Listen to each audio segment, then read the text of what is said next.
Good evening. My name is Seth Ward, and I am a junior at Lyman High School. I'm the current writing editor and rising editor-in-chief of the Greyhound Yearbook. We're taught that the most important part of spending hours and pulling all-nighters to make deadlines is that in 50 years, when students look at the book, they are reminded of all the memories and little moments of their high school years that made it like no other. This year, when they open the book, they'll see censored content. Every morning, Mr. Hunter reminds us that we are historic, we are diverse, and we are inclusive. By censoring the book, we are faulting the history of Lyman, the history of Lyman usually being diverse and inclusive. It's silencing the LGBTQ+ community and silencing the journalistic community. Our yearbook is student-published and student-funded, despite being school-owned, and despite the technicalities of policy. We cannot take away that First Amendment right by not supporting the student press and the community as a whole. Why is our book being punished when two others, Haggerty and Oviedo's, aren't? What about our coverage encouraged the event? We must stop the stickers, and we must find a better solution, such as putting a message from Mr. Hunter, a message from the school board in it, stating that you don't recommend or suggest that you were sponsored the event. There's other solutions than covering it up. Thank you for listening, and thank you for your time. Good evening. I'm Maya Gluck, and I'm a senior at Lyman High School, and I'm an editor of Lyman's High School Yearbook. I'm a large supporter of all communities, especially the LGBTQ+ community, and of course, Lyman's Yearbook.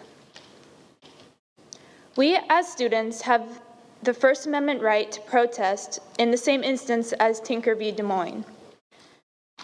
The Tinker Standard from 1966 states, school officials cannot censor student expression unless they can reasonably predict that the expression will create substantial disruption or material interference in school activities or invade the rights of others.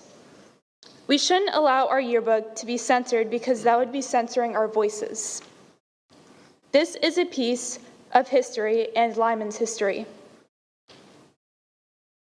As a yearbook editor, I know that the yearbook staff put their sweat and tears into creating the yearbook. Years from now, people will still remember this joyous event in supporting the LGBTQ+ community. Other schools in Seminole County published the walkout in their yearbooks, so why should Lyman's be censored? For the walkout, we are expressing the true idea of friendship and inclusivity, for we are not endorsing violence in any way, but supporting the community itself. Censoring the material will not only be a disservice to the yearbook staff, but to the LGBTQ+ community. I ask and hope that a yearbook can be celebrated as a complete work and not be censored, and that students can always have their voice heard. Thank you for your time. Okay, hi, my name is Olivia Booth, and thank you for having us all here today. And I would like to talk to you about, you guessed it, the Lyman Yearbook. So I am a first year, I'm in 11th grade. I'm a first year staff member for the Lyman Yearbook. And me, along with 21 other very talented people, including our amazing editor and editors-in-chiefs, there's two, and our advisor, have produced It's the Little Things, which is honestly a labor of love. So in brief, as you may know, we covered the Don't Say Gay But walkout that happened at our school in two separate places. Both places, it was not the whole page, and was viewed in a very objective light. That is our job as journalists Our job as journalists is to report the facts accurately and objectively, to make sure, especially in Yearbook, that people remember what happens, that it doesn't get erased like maybe not what you're trying to do, but that's what's happening. It is getting erased, and I am begging you to not let these students' lives not be remembered, because they may live on and live their lives, and it'll be great. But when they look back at the yearbook and they look back at those blank pages, they will know that they will not support it in their youth.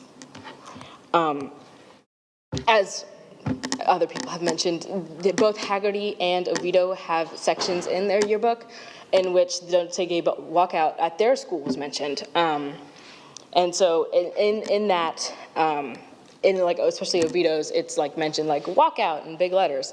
So it isn't a hidden thing. It happened. We all know about it. It was statewide. And honestly, it's the way that kids can do this. The minute that Mr. Hunter was like, don't, like he, in his email, he said, don't stop them. Both for worrying for safety purposes, but it became a non-disruptive issue.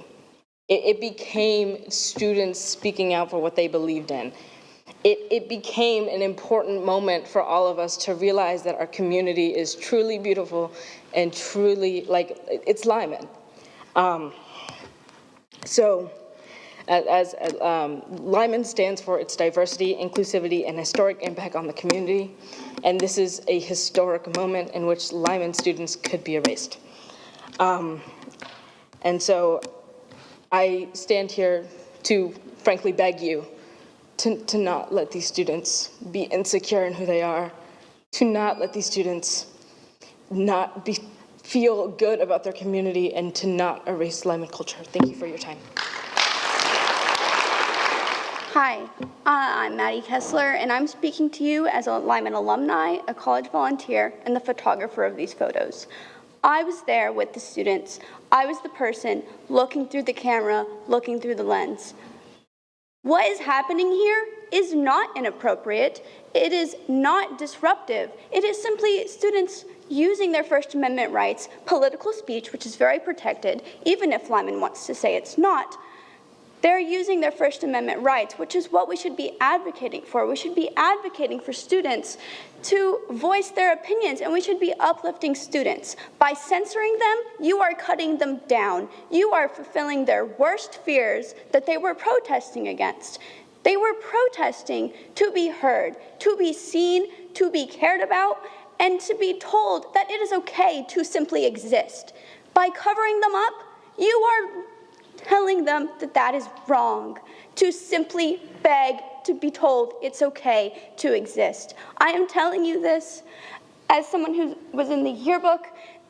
From that point of view as well, there was so much love put into this. Students worked so hard, and they have been objective. They have done nothing wrong. They do not deserve to have their yearbook defaced by the school.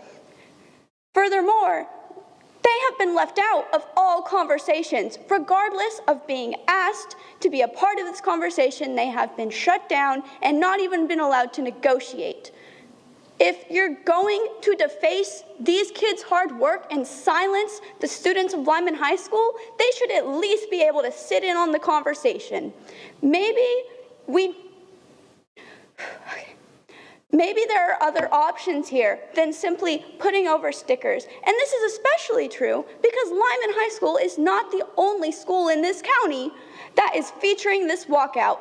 As it has been previously stated, Haggerty and Oviedo are featuring this walkout. However, when you look at their spreads, would you like to know the difference? The difference is when you look at those pictures, you cannot tell that they are LGBTQ youth. You cannot tell what is happening. You have to read the context.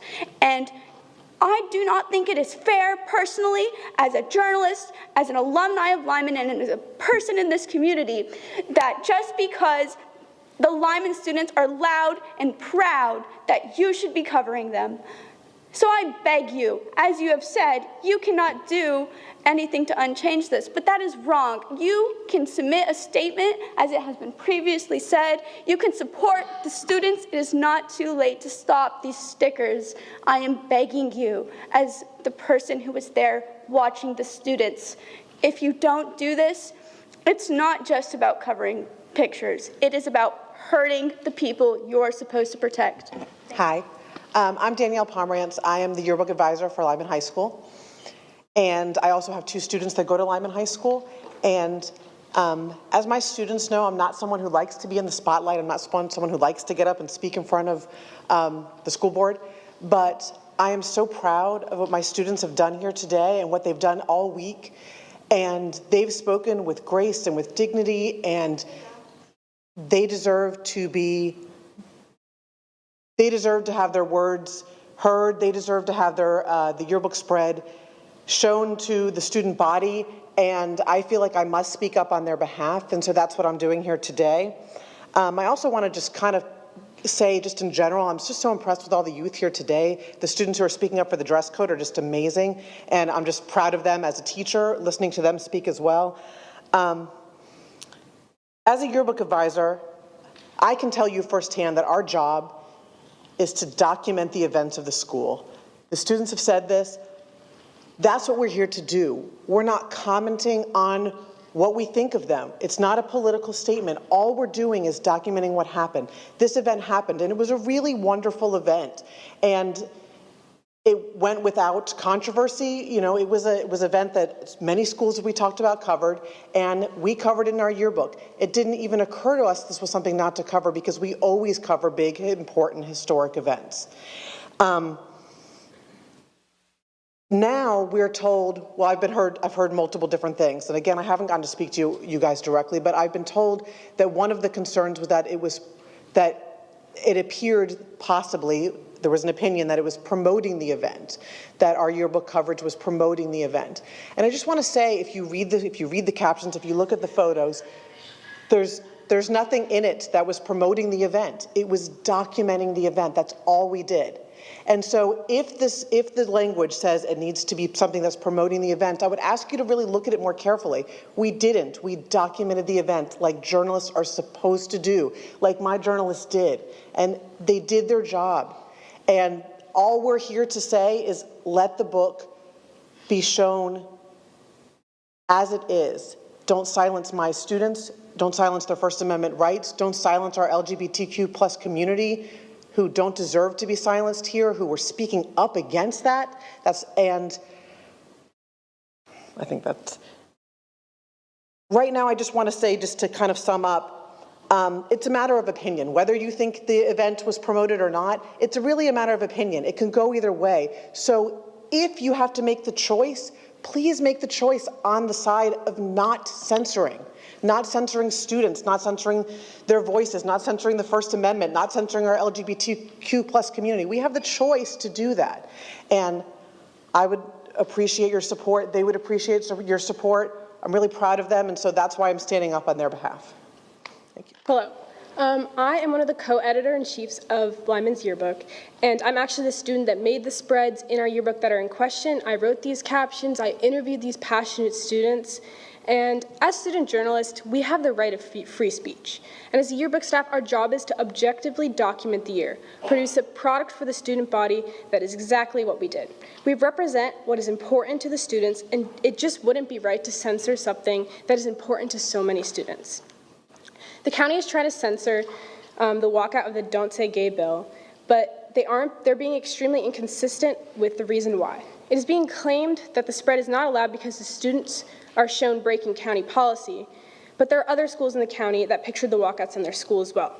Hagerty and Oviedo also featured this and said that it was a walkout, which, according to the county, violates the school policy. But the one big difference is that their coverage doesn't have students holding pride flags like ours does. So why should our coverage not be allowed, but theirs should be allowed? At the walkout, the LGBTQ+ community was speaking out against the Don't Say Gay bill because they feel like as a community, this bill is trying to silence them. If we as a yearbook staff, as a school, and as a community put stickers over them, we are essentially silencing a community that is protesting being silenced in the first place. These stickers aren't on our yearbook yet, and we still have time to stop this. Let's be on the right side of history and stop the stickers. Thanks for listening. Good afternoon, everyone. My name is Enoch Arocha Vargas, and I am lead photographer for Lyman's yearbook.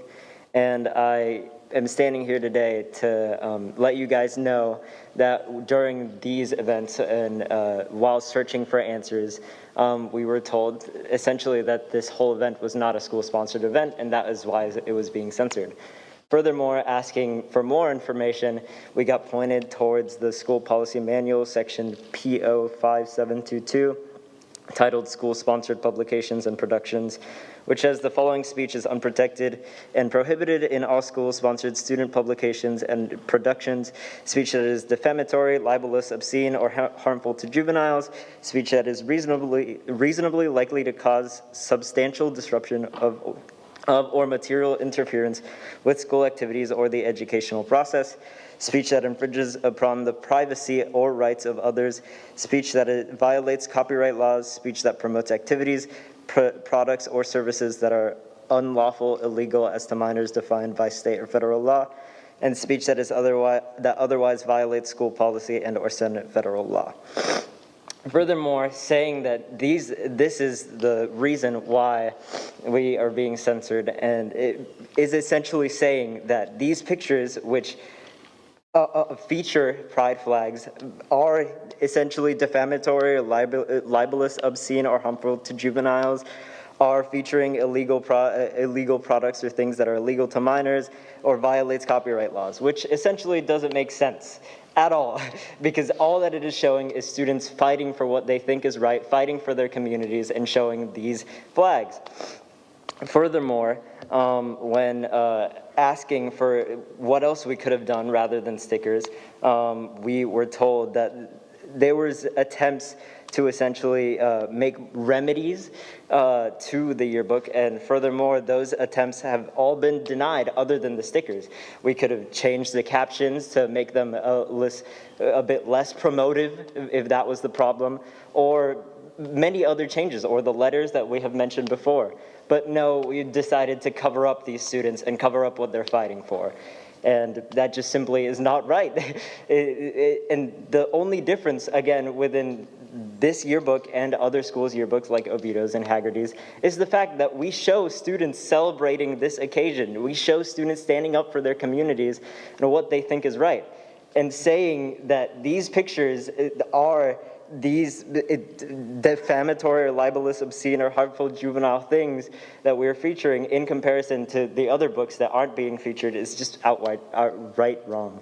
But that's all we can do, and I ask of you guys to support us and help us stop these stickers from going onto our books. Thank you for your time. Hi, my name is Sky Tiedemann, and I'm one of the co-editor-in-chiefs of Yearbook. What does that make me? That makes me a journalist. And as a journalist, my job is to document what happens at our school. And that's simply what we did. And even more so, we documented something that was just so special to everyone. I personally was at the event, and it was just such like a happy environment to be in. Everyone was just so passionate. There was nothing wrong whatsoever. And I mean, clearly, these students, like, this means so much to them. And for us to cover it, that's disrespectful to them. I went to the GSA club meeting and had the chance to talk with some of the kids that were pictured in the pictures. And they said that they felt disrespected and silenced, and that's not okay. We have to stop the stickers.